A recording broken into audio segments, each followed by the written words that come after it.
ಮೊದಲು ಥಿಯೇಟರ್ನಲ್ಲಿ ಟಾರ್ಚ್ ಬಿಡೋ ಕೆಲಸ, ಈಗ ಹೀರೋ ನಿರ್ಮಾಪಕನ ಕಥೆಯಲ್ಲಿ ಟ್ವಿಸ್ಟ್. ನೀನಾಸಂ ಸತೀಶ್ ಮೊದಲ ಬಿಗ್ ಸಂಭಾವನೆ ಎಷ್ಟು ಗೊತ್ತಾ?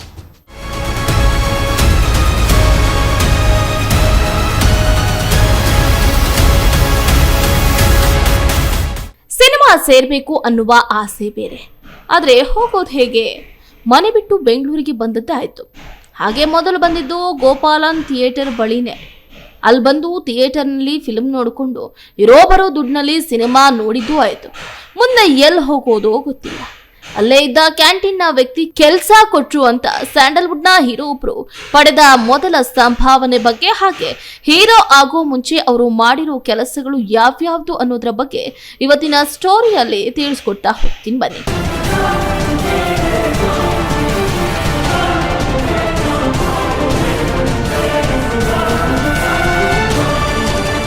ಹೌದು, ಸ್ಯಾಂಡಲ್ವುಡ್ನ ನಾಯಕ ನಟ ಸತೀಶ್ ನೀನಾಸಂ ಜನ್ಮದಿನದ ಸಂಭ್ರಮದಲ್ಲಿದ್ದಾರೆ.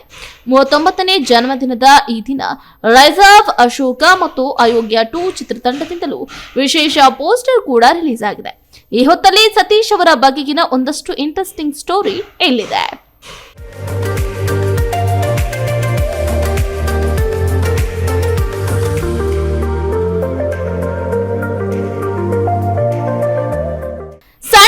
ಸತೀಶ್ ನೀನಾಸಂ ಅತಿ ದೊಡ್ಡ ಕನಸನ್ನ ಕಂಡಿದ್ದಾರೆ.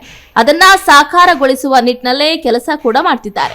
ಪ್ಯಾನ್ ಇಂಡಿಯಾ ಮಟ್ಟದಲ್ಲೇ ಒಂದು ಚಿತ್ರ ಮಾಡಬೇಕು ಅಂತ ಆಸೆ ಪಟ್ಟಿದ್ರು. ಚಿತ್ರವೂ ಕೂಡ ಶುರುವಾಯಿತು. ಆದ್ರೆ ನಿರ್ದೇಶಕರ ನಿಧನದಿಂದ ಅದು ಅರ್ಧಕ್ಕೆ ನಿಂತು ಹೋಗುವ ಭಯವೂ ಕೂಡ ಇತ್ತು. ಹೌದು, ಇದೊಂದು ಅತಿ ದೊಡ್ಡ ಸಾಹಸವೇ ಆಗಿದೆ. ಆದ್ರೆ ಅದನ್ನ ಅಷ್ಟೇ ಸಮರ್ಥವಾಗಿಯೇ ಸತೀಶ್ ನೀನಾಸಂ ಮುಗಿಸಿದ್ದಾರೆ. ಸತೀಶ್ ನೀನಾಸಂ ಲೈಫ್ ಜರ್ನಿ ನಿಜಕ್ಕೂ ಕೂಡ ಸ್ಫೂರ್ತಿದಾಯಕವೇ ಆಗಿದೆ. ಸಾಮಾನ್ಯ ಹಳ್ಳಿಯಲ್ಲಿ ಇದ್ದು ನಟನಾಗಬೇಕು ಅಂತ ಬೆಂಗಳೂರಿಗೆ ಬಂದಿರೋದು ಗೊತ್ತಿದೆ.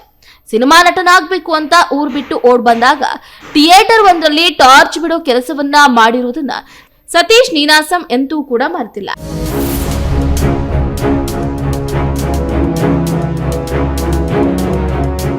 ಲೂಸಿಯಾ ಚಿತ್ರ ಬಂದ್ಮೇಲೆ ಸತೀಶ್ ಲುಕ್ ಕೂಡ ಚೇಂಜ್ ಆಯ್ತು.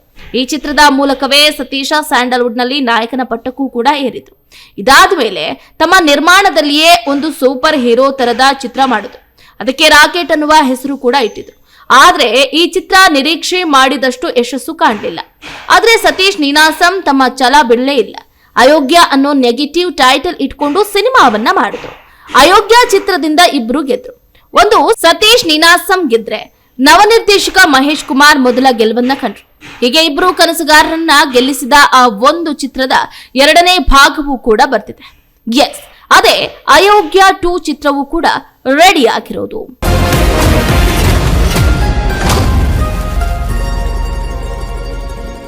ಇದರ ಮಧ್ಯೆ ಸತೀಶ್ ನೀನಾಸಂ ತಮ್ಮ ರೈಸ್ ಆಫ್ ಅಶೋಕ ಚಿತ್ರದ ಕೆಲಸವನ್ನ ಮುಗಿಸಿದ್ದಾರೆ. ಚಿತ್ರೀಕರಣ ಮುಗಿಸಿ ಇತರ ಕೆಲಸದಲ್ಲೂ ಬ್ಯುಸಿ ಇದ್ದಾರೆ. ಈ ಖುಷಿಯಲ್ಲಿರುವಾಗಲೇ ಇವರ ಜನ್ಮದಿನ ಬಂದಿದೆ. ಈ ಜೂನ್ 20 ಅಂದ್ರೆ ಇವತ್ತು ಸತೀಶ್ ಅವರಿಗೆ 39 ವರ್ಷ ವಯಸ್ಸು. ಈ 39ನೇ ವರ್ಷದ ಜನ್ಮದಿನವನ್ನ ಅಷ್ಟೇ ಖುಷಿಯಿಂದಲೇ ಸೆಲೆಬ್ರೇಟ್ ಮಾಡ್ತಿದ್ದಾರೆ. ಅಯೋಗ್ಯ 2 ಚಿತ್ರದ ಡೈರೆಕ್ಟರ್ ಮಹೇಶ್ ಕುಮಾರ್ ಕೂಡ ಇವತ್ತು ತಮ್ಮ ಚಿತ್ರದ ನಾಯಕ ಸತೀಶ್ ಅವರಿಗೆ ಹುಟ್ಟುಹಬ್ಬದ ಶುಭಾಶಯಗಳನ್ನ ತಿಳಿಸಿದ್ದಾರೆ. ತಮ್ಮ ಚಿತ್ರದ ಒಂದು ಪೋಸ್ಟರ್ ಅನ್ನು ಕೂಡ ರಿಲೀಸ್ ಮಾಡಿದ್ದಾರೆ ಅಂತಾನೆ ಹೇಳ್ಬಹುದು. ಆ ದಿನಗಳನ್ನ ಮೆಲುಕು ಹಾಕಿದ ಸತೀಶ್ ನೀನಾಸಂ ಸತೀಶ್ ತಮ್ಮ ಜೀವನದ ಈ ಕಥೆಯನ್ನ ಮತ್ತೆ ನೆನಪಿಸಿಕೊಂಡಿದ್ದಾರೆ. ಮ್ಯಾಟ್ನಿ ಸಿನಿಮಾ ರಿಲೀಸ್ ಮುಂಚಿನ ಸಂದರ್ಶನಗಳಲ್ಲಿ ಈ ಕುರಿತು ಹೇಳ್ಕೊಂಡಿದ್ದಾರೆ. ವಿಶೇಷವಾಗಿ ಆರ್ಜೆ ರಶ್ಮಿ ಅವರ ಜಸ್ಟ್ ಕ್ಯೂರಿಯಸ್ ಶೋದಲ್ಲಿ ತಮ್ಮ ಆ ದಿನಗಳನ್ನ ಸತೀಶ್ ಮೆಲುಕು ಹಾಕಿದ್ದಾರೆ. ಮ್ಯಾಟ್ನಿ ಚಿತ್ರದಿಂದ ಹಾರರ್ ಜಾನರ್ಗೆ ಕಾಲಿಟ್ಟ ಸತೀಶ್ ನೀನಾಸಂ ಅವರಿಗೆ ವಿಷ್ಣುವರ್ಧನ್ ಸಿನಿಮಾ ಅಂದ್ರೆ ಬಲು ಇಷ್ಟ ನೋಡಿ. ಅದೆಷ್ಟು ಅಂದ್ರೆ ಕರ್ಣ ಸಿನಿಮಾದ ಆ ಕಣ್ಣನಂತೆ ನೀ ದಾನಿಯಾದೆ ಅನ್ನೋ ಹಾಡನ್ನ ಮತ್ತೆ ಮತ್ತೆ ಹಾಡಿಕೊಳ್ತಾ ಇತ್ತು. ಅಷ್ಟು ಇಷ್ಟವಾದ ಹಾಡು ಇವರಿಗೆ ಈಗಲೂ ಕೂಡ ಕಾಡುತ್ತಂತೆ. ಸತೀಶ್ ನೀನಾಸಂ ಗೋಪಾಲನ್ ಥಿಯೇಟರ್ ಹತ್ರ ಕೆಲಸ ಏನೋ ಮಾಡಿದ್ರು. ಅದರ ಜೊತೆಗೆ ದುಡ್ಡಿಗಾಗಿ ಕೆಮಿಕಲ್ ಫ್ಯಾಕ್ಟರಿಯಲ್ಲೂ ಕೂಡ ಕೆಲಸವನ್ನ ಮಾಡಿದ್ರು. ಇಲ್ಲಿ ಪ್ರತಿದಿನಕ್ಕೆ 10 ರೂಪಾಯಿ ಸಿಗ್ತಾ ಇತ್ತು. ಇದಾದ್ಮೇಲೆ ಯಶವಂತಪುರದ ಬಸ್ ಡಿಪೋದಲ್ಲಿ ಬೆಳಗ್ಗೆನೆ ಬಸ್ ಕ್ಲೀನ್ ಮಾಡೋ ಕೆಲಸ ಮಾಡ್ತಿದ್ರು. ಪ್ರತಿ ಬಸ್ಗೆ 3 ರಿಂದ 4 ರೂಪಾಯಿ ಸಿಗ್ತಾ ಇತ್ತಂತೆ. ಇನ್ನು ಗಾರ್ಮೆಂಟ್ಸ್ ನಲ್ಲೂ ಕೂಡ ಸತೀಶ್ ಆಫೀಸ್ ಬಾಯ್ ಆಗಿನೇ ಕೆಲಸವನ್ನ ಮಾಡ್ತಿದ್ರು. ಫ್ಲವರ್ ಡೆಕೋರೇಷನ್ ಕೂಡ ಮಾಡಿದ್ದು ಇದೆ. ಹೀಗೆ ಜೀವನ ಸಾಗಿಸಿಕೊಂಡು ಬಂದ ಸತೀಶ್ ನೀನಾಸಂ ಅತಿ ದೊಡ್ಡ ಸಂಭಾವನೆ ಪಡೆಯುವ ಮಟ್ಟಕ್ಕೆ ಬೆಳೆದ್ರು. ಎಲ್ಲಿಯ 10 ರೂಪಾಯಿ, ಇನ್ನೆಲ್ಲಿಯೋ 5,000 ರೂಪಾಯಿ, ನೀವೇ ಹೇಳಿ. ಮಾದೇಶ ಚಿತ್ರದಲ್ಲಿ ಅತಿ ದೊಡ್ಡ ಸಂಭಾವನೆ ಪಡೆದ ಸತೀಶ್ ಸತೀಶ್ ನೀನಾಸಂ ಸಿನಿಮಾ ನಂಟು ಬೆಳೆಸ್ಕೊಂಡು ನೀನಾಸಂನಲ್ಲಿ ನಟನೆಯನ್ನು ಕೂಡ ಕಲ್ತ್ಕೊಂಡು ಆದ್ರೆ ಸಿನಿಮಾ ಸಿಗ್ಬೇಕಲ್ಲ, ಅಲ್ಲೂ ಸರ್ಕಸ್ ಅನ್ನ ಹೊಡೆದಿದ್ದು ಇದ್ದೇ ಇದೆ. ಹಾಗೆ ಹಲವು ಸರ್ಕಸ್ಗಳ ಬಳಿಕ ಸತೀಶ್ಗೆ ಮಾದೇಶ ಸಿನಿಮಾದಲ್ಲಿ ಒಂದು ಅವಕಾಶ ಸಿಕ್ತು. ಮಾದೇಶ ಸಿನಿಮಾದಲ್ಲಿ ಸತೀಶ್ ನಟಿಸಿದ್ರು. ಹಾಗೆ ಇವರಿಗೆ ಸಿಕ್ಕ ಮೊದಲ ಸಂಭಾವನೆ ಎಷ್ಟು ಅಂತ, ಇದುವೇ ಅತಿ ಹೆಚ್ಚು ಸಂಭಾವನೆ ಕೂಡ ಆಗಿತ್ತು ಅಂತ ಹೇಳಿದ್ದಾರೆ. ಹೌದು, ಸತೀಶ್ ಈ ಚಿತ್ರದಲ್ಲಿ ಅತಿ ಹೆಚ್ಚು ಸಂಭಾವನೆ ಪಡೆದಿತ್ತು. ಅದು 5,000 ರೂಪಾಯಿ ಆಗಿತ್ತು. ಈ ಒಂದು ವಿಷಯವನ್ನ ತುಂಬಾನೇ ಹೆಮ್ಮೆಯಿಂದಲೇ ಹೇಳ್ತಾರೆ ಸತೀಶ್. ಮ್ಯಾಟ್ನಿ ಚಿತ್ರದಿಂದ ಹಾರರ್ ಜಾನರ್ಗೆ ಕಾಲಿಟ್ಟ ಸತೀಶ್ ನೀನಾಸಂ ಹಾರರ್ ಸಿನಿಮಾ ಮಾಡೇ ಇಲ್ಲ. ಮ್ಯಾಟ್ನಿ ಸಿನಿಮಾ ಮೂಲಕವೇ ಈ ಒಂದು ಜರ್ನಿ ಶುರು ಮಾಡಿದ್ದಾರೆ.